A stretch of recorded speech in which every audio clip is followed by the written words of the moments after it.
Imagine करो एक middle class family जो प्लान कर रही है कि नेक्स्ट वीक हम वैष्णो देवी घूमने जाएंगे, पहाड़ों पे जाके मैगी खाएंगे, बहुत सारी पिक्चर्स क्लिक करेंगे, मजा आ जाएगा। बट आता है लैंडलॉर्ड का फोन जो कहता है कि इस महीने का रेंट कल ही चाहिए। उसी दिन स्कूल से खबर आती है कि आपकी एक बच्चे की फीस बाकी है और उसी हफ्ते घर में एक सदस्य बीमार हो जाता है। अब इससे आपको पता लग गया होगा कि नेक्स्ट वीक कुछ भी हो पर घूमने तो कोई नहीं जा रहा।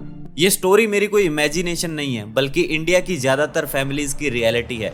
कारण फाइनेंशियल इग्नोरेंस। ऑथर कहते हैं फाइनेंशियल फ्रीडम के लिए आपकी नॉलेज 20% मैटर करती है और आपका बिहेवियर 80% मैटर करता है। और पैसे को लेकर हमारा बिहेवियर बहुत खराब है। हम हर चीज डिनाई करते हैं। हम मोटे होते हैं तो कहते हैं अरे कहाँ, अभी तो फिट हूँ। पैसे नहीं होते तो हम क्रेडिट पे चीजें ले आते हैं, सबको लगने लगता है कि बहुत पैसा है। बाल सफेद हो जाते हैं तो कलर कर लेते हैं, सबको लगे अभी तो जवान है। कहने का मतलब हर जगह डिनाइल चल रहा है और इस डिनाइल की वजह से हम प्रॉब्लम को कभी रियलाइज ही नहीं कर पाते। ऑथर कहते हैं कि किसी भी प्रॉब्लम को सॉल्व करने में 90% रोल इस रियलाइजेशन का होता है कि प्रॉब्लम है।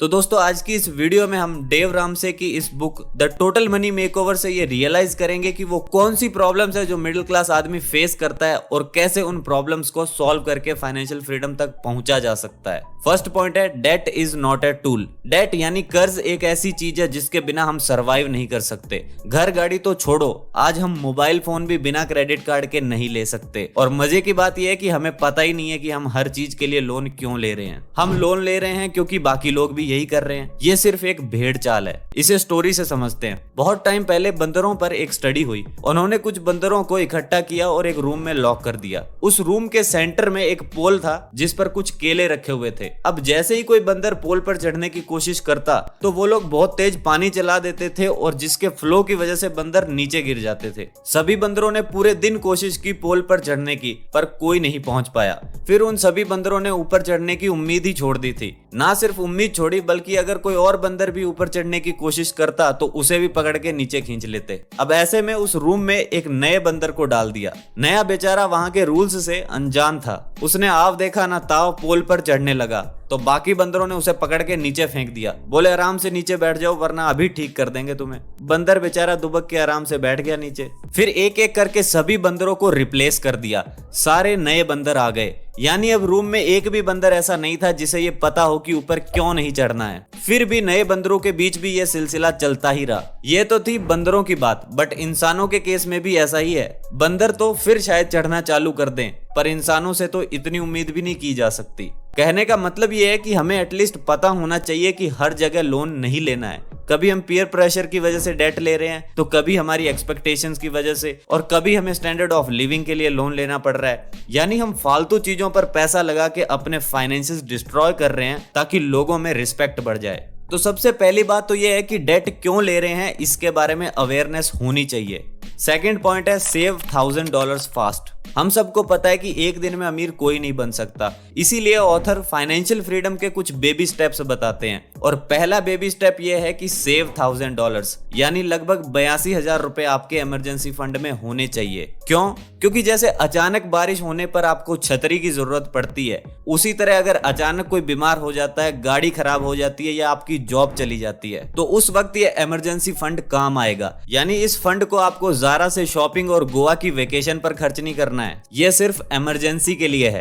अब पहले तो इमरजेंसी डिफाइन कर लेते हैं। कई लोग दिवाली सेलिब्रेशन को इमरजेंसी कहते हैं। दिवाली कोई इमरजेंसी नहीं है, ये हर साल नवंबर या दिसंबर में ही होती है। इसके बाद कुछ लोग कार रिपेयर को इमरजेंसी कहेंगे, कुछ कहते हैं बच्चों के कपड़े छोटे हो गए हैं, यह भी इमरजेंसी है। अजीब बात है, आपको ये पता होना चाहिए कि आपका गोलू अगर पिछले साल 10 साल का था तो इस साल 11 को होगा। इसमें इमरजेंसी कहाँ है? देखो इनमें से कोई भी इमरजेंसी नहीं है। ये सब चीज आपके बजट प्लानिंग में होनी चाहिए। अब सवाल ये उठता है कि इन 82,000 रुपयों को रखना कहाँ है। इसे ना तो इन्वेस्ट करना है और ना ही बैंक में रखना है। इसे हमें घर में एज इट इज कैश की फॉर्म में रखना है, क्योंकि घर में पड़े पैसे खुशियां दे ना दे चैन की नींद जरूर देते हैं। ऑथर का एक क्लाइंट इन पैसों को फोटो फ्रेम में रखता था और जरूरत पड़ने पर फ्रेम को तोड़कर निकाल लेता था। आप भी ऐसा ही कुछ कर सकते हैं। Number 3, the debt snowball.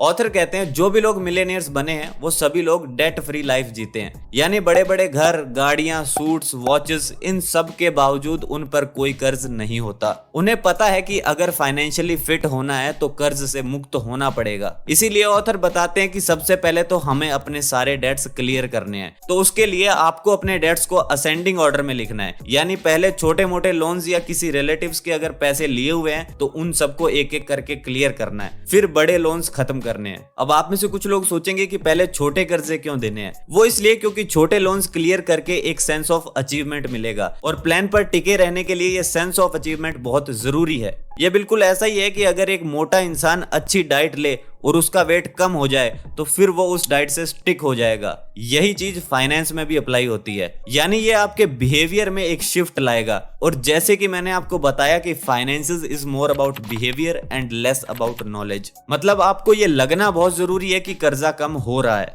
Number 4 है सेविंग्स। ऑथर कहते हैं कि अगर आपको फाइनेंशियली फिट बनना है तो सिर्फ इमरजेंसी फंड से काम नहीं चलेगा, आपके पास सेविंग्स भी होनी चाहिए। तो इसके लिए पहले आपको सारे खर्चे लिख लेने हैं, जैसे कि rent, grocery, electricity, entertainment like prime और नेटफ्लिक्स, क्लोथ्स एटसेट्रा। अब इन सब का टोटल करके 3 से मल्टीप्लाई कर दो, यानी एटलीस्ट 3 मंथ्स का बैकअप आपको रखना है। ज्यादा आप चाहो तो 1 साल का भी रख सकते हो। इसके अलावा अगर किसी को फैमिली में मेडिकल प्रॉब्लम्स चल रही है तो मिनिमम 6 मंथ का बैकअप होना चाहिए। इससे आप बड़ी बड़ी फाइनेंशियल प्रॉब्लम से भी आसानी से डील कर सकते हो। नेक्स्ट पॉइंट है इन्वेस्टिंग। ऑथर का एक दोस्त है जिसकी बॉडी बिल्डर टाइप फिजिक है, वो सही डाइट लेता है और बहुत थोड़ी एक्सरसाइज करता है। वहीं उनका एक और दोस्त है जो डाइट भी सही ले रहा है और पिछले 3 महीनों से बहुत हैवी एक्सरसाइज भी कर रहा है, फिर भी उसका वेट 40 किलो ज्यादा है। पहले वाला कम मेहनत करके भी फिट है और दूसरे वाला इतनी मेहनत के बाद भी फिट नहीं हो रहा। ऐसा क्यों? सिंपल है, क्योंकि पहले वाले ने शुरू में अपनी फिजिक पर बहुत ध्यान दिया था और दूसरे वाला 3 महीने पहले ही सीरियस हुआ है। आपकी वेल्थ के साथ भी ऐसा ही होता है। शुरू में हो सकता है आपको बहुत मेहनत करनी पड़े, पर बाद में सिंपल मेंटेनेंस से आपके मनी मसल्स मेंटेन रहेंगे। इसीलिए ऑथर कहते हैं कि इन्वेस्टिंग फॉर रिटायरमेंट बहुत जरूरी है। यहाँ आपको इन्वेस्टिंग इसलिए नहीं करनी है कि आप अपनी जॉब छोड़ सको। अगर आपको जॉब पसंद नहीं है तो उसे चेंज करो, कुछ ऐसा करो जो आपको पसंद है, जिसमें आपकी कैपेबिलिटीज का यूज हो। जब ऑथर बात करते हैं रिटायरमेंट की तो इसका मतलब है फाइनेंशियल सिक्योरिटी, जो आपको चॉइसेस देती है कि कहाँ घूमना है, क्या करना है, क्या नहीं करना है, किसके साथ टाइम स्पेंड करना है, ये सब। अब रिटायरमेंट के लिए आपको अपनी इनकम का 15% हर मंथ सेव करना है और इन पैसों को बैंक में नहीं रखना है, क्योंकि वहां तो 10 साल बाद ये पैसे बढ़ने की जगह उल्टा कम हो जाएंगे। आपको इन पैसों को इंडेक्स फंड या म्यूचुअल फंड्स में लगाना होगा, जो बहुत ही सिंपल और सेफ मेथड है। म्यूचुअल फंड्स में मिनिमम 12% का रिटर्न मिलता है लॉन्ग टर्म इन्वेस्टमेंट्स पर। इसमें कई बार आपके स्टॉक्स के प्राइसेस डाउन भी जाएंगे, पर घबराने की कोई बात नहीं है, लॉन्ग टर्म में आपको फायदा ही होगा। तो दोस्तों ये थी कुछ बातें जो मैंने आपको डेव रामसे की इस book the total money makeover से बताई है। लिंक आपको इस बुक का डिस्क्रिप्शन में मिल जाएगा। और वीडियो पसंद आई हो तो लाइक कर दो और शेयर कर दो अपने दोस्तों के साथ। मैं मिलता हूं आपसे नेक्स्ट वीडियो में। धन्यवाद फॉर वॉचिंग।